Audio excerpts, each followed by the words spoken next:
আসসালামু আলাইকুম। আজকে দেখাচ্ছি দারুণ মজার চাইনিজ সবজির রেসিপি।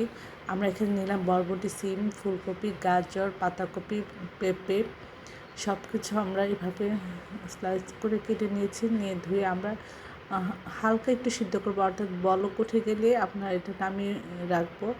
তারপরে আমরা এখানে নিলাম পরিমাণ মতো মুরগির মাংস, বুকের মাংস।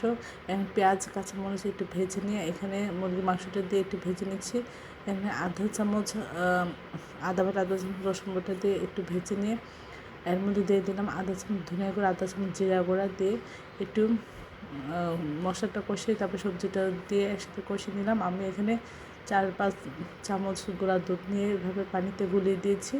আর এখানে 1 থেকে 2 চামচ বা 1.5 চামচ আমরা এখানে কর্নফ্লাওয়ার আমি একটু ঠান্ডা পানিতে গলিয়ে এর মধ্যে দিয়ে দিব, যেন পাতলা রসালো ভাবটা কম থাকে, একটু গাঢ় গাঢ় একটু হয় ঝোলটা।